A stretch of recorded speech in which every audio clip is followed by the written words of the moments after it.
Assalamualaikum warahmatullahi wabarakatuh.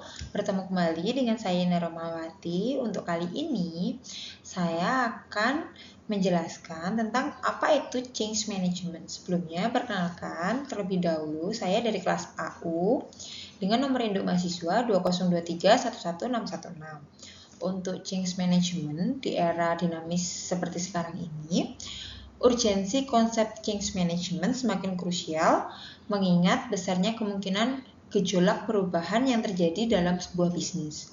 Namun, untuk mengimplementasikannya diperlukan pemahaman yang dalam mengenai definisinya secara umum serta kiat-kiat penerapannya. Baik, langsung saja ke pembahasan ya. Untuk pembahasan kali ini, yang pertama ada pengertian dari change management, lalu yang kedua ada proses change management, yang ketiga ada tahapan change management, dan yang terakhir ada contoh kasus change management. Baik, untuk pengertian dari change management yaitu pendekatan terorganisir yang diterapkan oleh perusahaan atau organisasi untuk mengelola dampak dari berbagai perubahan baik yang berasal dari faktor internal maupun dari faktor eksternal. Untuk perubahan ini dapat meliputi banyak aspek, mulai dari perubahan dalam proses bisnis, teknologi, hingga struktur organisasi. Dengan menggunakan pendekatan ini, perusahaan berupaya untuk mengantisipasi dan memaksimalkan dampak perubahan agar kita tidak mengganggu kinerja atau produktivitas perusahaan. Baik, dapat dilihat dari gambar, yaitu ada seorang John P. Carter yang menyetuskan change management dalam sebuah bukunya yang berjudul Leading Change, di mana profesor di Harvard Business School, Dr. John P. Carter, mengembangkan teori ini pada tahun 1995 dalam bukunya yang berjudul Leading Change. Dalam bukunya tersebut, ia membagi teori ini menjadi 8 langkah untuk membantu organisasi beradaptasi dengan perubahan dan meningkatkan peluang keberhasilannya. Langkah-langkah ini dikenal dengan model Kotter, yaitu menciptakan rasa urgensi, lalu membentuk tim, lalu menyusun visi, mengkomunikasikan visi, menghilangkan hambatan, menghasilkan kemenangan jangka pendek, mengkonsolidasi hasil dan mendorong perubahan yang lebih besar, serta menanamkan perubahan dalam budaya perusahaan. Lalu untuk proses change management itu terdapat dua, yaitu ada frame individual change dan ada framework organization change, di mana dalam tahapan change management, metodologi PROSCI merupakan pendekatan yang paling umum digunakan untuk manajemen perubahan di dunia. Alasannya karena metodologi PROSCI didasarkan pada penelitian yang selama lebih dari 25 tahun. Berikut merupakan model, alat, dan prosesnya. Metodologi PROSCI memiliki dua komponen utama seperti yang saya sebutkan tadi, yaitu ada framework individual change dan organizational change, di mana dia menggunakan dua komponen utama, yaitu mode ADKAR dan 3-phase process. Di mana untuk framework individual change dia menggunakan ADKAR change management. Untuk frame individual change adalah kerangka kerja yang berfokus pada perubahan yang terjadi pada tingkat individual dengan tujuan membantu setiap orang memahami, menerima, dan mengadopsi perubahan secara efektif. Framework ini mendukung perubahan organisasi dengan memberi panduan pada elemen-elemen penting yang harus dimiliki individu yang untuk melalui proses perubahan dengan sukses. Untuk ADKAR sendiri terdiri atas ada A untuk awareness, di mana awareness atau kesadaran yaitu individu harus memahami mengapa perubahan diberlakukan. Mereka perlu menyadari alasan dibalik perubahan dan dampak yang terjadi jika perubahan tidak dilakukan. Lalu yang ada D yaitu desire atau keinginan. Setelah menyadari alasan perubahan tersebut, individu perlu memiliki motivasi atau keinginan untuk mendukung dan terlibat dalam proses perubahan. Ini melibatkan mengantisipasi hambatan emosional dan psikologis. Lalu yang ketiga ada knowledge atau pengetahuan. Agar bisa berubah, individu membutuhkan informasi dan keterampilan yang relevan. Mereka harus mengetahui langkah-langkah yang diperlukan untuk beradaptasi serta perubahan dan memahami bagaimana hal tersebut mempengaruhi peran mereka. Lalu yang ada A, yaitu ability atau kemampuan, yaitu pengetahuan saja tidak cukup sebenarnya. Individu juga harus memiliki kemampuan yang memadai untuk menerapkan perubahan tersebut dalam kehidupan sehari-hari mereka. Ini mungkin melibatkan pelatihan tambahan ataupun dukungan. Lalu yang ketiga yang terakhir yaitu R atau reinforcement atau penguatan. Untuk memastikan sebuah perubahan bertahan dalam jangka waktu panjang, individu membutuhkan penguatan yang berkelanjutan, baik melalui umpan balik positif, insentif, maupun pengakuan atas upaya mereka.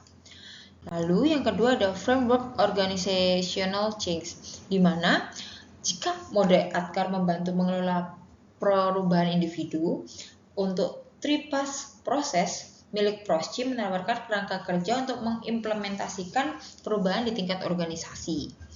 Kerangka yang terstruktur namun tetap fleksibel ini memberikan panduan bagi praktisi untuk menjalankan langkah-langkah dan aktivitas yang diperlukan guna mencapai keberhasilan dalam sebuah proyek atau inisiatif. Untuk framework organization ini terdapat 3 fase. Yang pertama ada fase persiapan strategi, yaitu menyusun strategi manajemen perubahan yang disesuaikan dan terukur untuk memastikan kesuksesan, serta mendapatkan dukungan dan komitmen yang diperlukan. Lalu yang kedua ada fase 2, yaitu mengelola proses perubahan, di mana yaitu mengarahkan adopsi perubahan dengan merancang, menerapkan, dan menyesuaikan rencana yang membantu individu dan organisasi melewati transisi menggunakan pendekatan Atkar tadi. Lalu yang terakhir yaitu fase ketiga, memastikan keberlanjutan, memastikan perubahan diterapkan secara menyeluruh dan organisasi siap untuk mendukung serta mempertahankan perubahan dalam jangka waktu yang sangat panjang. Lalu ada 5 tahapan change management. Dilansir dari Harvard Business School Online, ada 5 tahapan penting dalam change management, proses yang perlu kita ketahui teman-teman untuk memastikan transisi yang sukses dalam organisasi maupun dari individunya. Yang pertama ada mempersiapkan organisasi untuk perubahan. Pada tahap awal, diperlukan persiapan organisasi baik secara logistik maupun kultural. Seorang manajer perlu merangkul karyawan untuk mengenali serta memahami kebutuhan akan perubahan. Lalu yang kedua ada menyusun visi dan merencanakan perubahan, mengimplementasikan perubahan, menanamkan perubahan dalam budaya dan praktek perusahaan, dan yang terakhir meninjau kemajuan dan hasil. Baik, kita langsung saja ke contoh kasus change management-nya, di mana untuk kali ini saya akan mengambil salah satu judul kasus, yaitu transformasi digital dalam pelayanan pelanggan PLN melalui aplikasi mobile, yaitu PLN Mobile.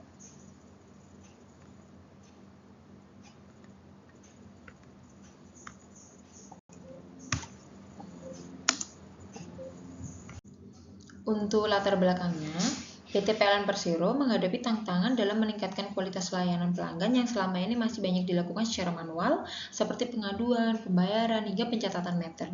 Di era digital, pelanggan menuntut layanan yang lebih cepat, transparan, dan mudah diakses. Sebagai respon terhadap tantangan ini, PLN memutuskan untuk melakukan transformasi digital melalui peluncuran aplikasi PLN Mobile, yang memungkinkan pelanggan untuk yang pertama melakukan pembayaran tagihan listrik, lalu ada melaporkan gangguan, memantau penggunaan listrik, dan yang terakhir mengajukan pasang baru atau perubahan daya. Untuk perubahan yang diterapkan, yaitu di mana ada digitalisasi layanan pelanggan, lalu ada pelatihan SDM, yaitu customer service dan teknisi lapangan, lalu ada reorganisasi proses bisnis layanan, dan yang terakhir integrasi data dan sistem informasi. Untuk tantangan yang dihadapi, yang pertama ada resistansi dari pegawai lama yang belum terbiasa dengan sistem digital. Lalu yang kedua ada kurangnya pemahaman pelanggan terhadap fitur aplikasinya, aplikasi PLN Mobile. Lalu yang ketiga ada masalah teknis di awal implementasi, biasanya itu ada bug, ada server overload, dan lain-lain. Dan yang terakhir yaitu kekhawatiran kehilangan pekerjaan di kalangan pegawai frontliner. Untuk langkah-langkah change management yang dilakukan, yang pertama ada communication dan awareness, di mana ada sosialisasi internal mengenai visi transformasi digital melalui town hall meeting dan video internal. Lalu ada training dan capacity building, lalu ada stakeholder engagement, lalu ada quick win, dan yang terakhir ada monitoring dan evaluation. Untuk hasil implementasinya selama 6 bulan setelah implementasi, yang pertama ada 75% pengaduan kini bisa melakukan melalui aplikasi. Lalu ada kepuasan pelanggan meningkat dari 70% menjadi 87%, yaitu meningkat sekitar 17%. Lalu ada penurunan keluhan pelanggan terkait keterlambatan layanan hingga 60%. Dan yang terakhir, meningkatnya efisiensi kerja pegawai frontliner karena otomatis layanannya. Untuk pelajaran yang didapat, yaitu perubahan harus dikelola dengan pendekatan yang manusiawi, terutama di perusahaan besar BUMN yang memiliki budaya kerja konvensional. Dan yang terakhir, keberhasilan transformasi digital bukan hanya soal teknologi, tetapi juga kemampuan mengelola perubahan perilaku dan mindset pastinya.